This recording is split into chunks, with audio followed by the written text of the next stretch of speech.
what could you do to improve yourself? Well, let's step one step backwards. The first question might be, why should you even bother improving yourself? And I think the answer to that is something like, so you don't suffer any more stupidly than you have to.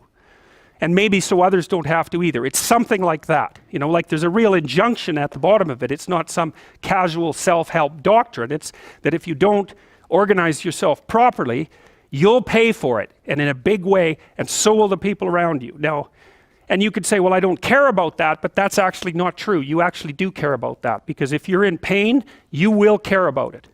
And so you do care about it, even if it's just that negative way, you know. It's very rare that you can find someone who's in excruciating pain who would ever say, well, it would be no better if I was out of this. It's sort of pain is one of those things that brings the idea that it would be better if it didn't exist along with it. It's incontrovertible. So you get your act together so that there isn't any more stupid pain around you than necessary. Well, so then the question might be, well, how would you go about getting your act together? And the answer to that, and this is a phenomenological idea too, it's something like, look around for something that bothers you and see if you can fix it. So now you think, well, let's say you go into you can do this in a room. It's quite fun to do it just when you're sitting in a room, like a room, maybe your bedroom. You can sit there and just sort of meditate on it and think, okay, if I wanted to spend 10 minutes making this room better, what would I have to do? And you have to ask yourself that, right? It's not a command, it's like a genuine question. And things will pop out in the room that you like, there's a stack of papers over there that's kind of bugging you, and you know that maybe little order there would be a good thing, and there's some rubbish behind your computer monitor that you haven't attended to for like 6 months, and the room would be slightly better if it was a little less dusty and the cables weren't all tangled up the same way. And like if you allow yourself just to consider the expanse in which you exist at that moment, there'll be all sorts of things that'll pop out in it that you could just fix. And I might say, well, if you were coming to see me for psychotherapy, the easiest thing for us to do first would just be to get you to organize your room. You think, well, is that psychotherapy? And the answer is, well, it depends on how you conceive the limits of your being. And I would say, start where you can start. If something announces itself to you, which is a strange way of thinking about it, as in need of repair, that you could repair, then hey, fix it.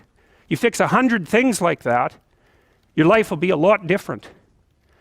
I often tell people too, fix the things you repeat every day, because people tend to think of those as trivial, right? You get up, you brush your teeth, you have your breakfast, you have your routines that you go through every day. Well, those probably constitute 50% of your life. And people think, well, they're mundane, I don't need to pay attention to them. It's like, no, that's exactly wrong. The things you do every day, those are the most important things you do. Hands down. All you have to do is do the arithmetic. You figure it out right away. So 100 adjustments to your broader domain of being, and there's a lot less rubbish around, and a lot fewer traps for you to step into. And that's in keeping with Jung's idea about erasing once you've got your mind and your emotions together, and once you're acting that out, then you can extend what you're willing to consider yourself and start fixing up the things that are part of your broader extent. Now, sometimes you don't know how to do that. So you might say, imagine you're walking down Bloor Street and there's this guy who's like alcoholic and schizophrenic and has been on the streets for 10 years. He sort of stumbles towards you and, incoherently mutters something. That's a problem. And it would be good if you could fix it, but you haven't got a clue about how to fix that. You just walk around that and go find something that you could fix, because if you muck about in that, not only is it unlikely that you'll help that person, it's very likely that you'll get hurt yourself. So, just because while you're experiencing things announce themselves as in need of repair, doesn't mean that it's you right then and there that should repair them. You have to have some humility. You don't walk up to a helicopter that isn't working and just start tinkering away with it. You have to stay within your domain of competence. But most of the time, if people look at their lives, it's a very interesting thing to do. I like the idea of the room, because you can do that at the drop of a hat. You go back to where you live and sit down and think, okay, I'm going to make this place better for half an hour. What should I do? You have to ask.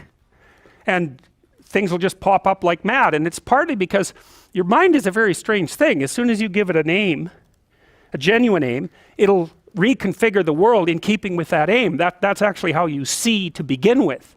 And so if you set it a task, especially, you have to be genuine about it, which is why you have to bring your thoughts and emotions together, and then you have to get them in your body so you're acting consistently. You have to be genuine about the aim, but once you aim, the world will reconfigure itself around that aim, which is very strange.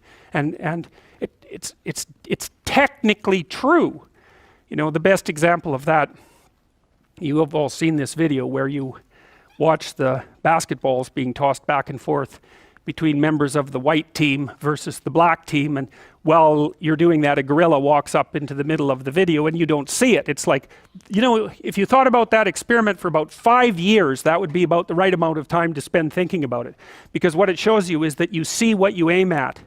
And that, man, if you can get one thing through your head as a consequence of even being in university, that would be a good one. You see what you aim at. And so because one inference you might draw from that is, be careful what you aim at, right?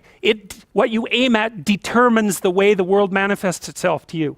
And so if the world is manifesting itself in a very negative way, one thing to ask is, are you aiming at the right thing? Now, you know, I'm not trying to reduce everybody's problems to an improper aim. People get cut off at the knees for all sorts of reasons. You know, they get sick, they have accidents. There's a random element to being, that's for sure. And so you don't want to take anything, even that particular phrase, too far. You want to bind it with the fact that random things do happen to people. But it's still a great thing to ask.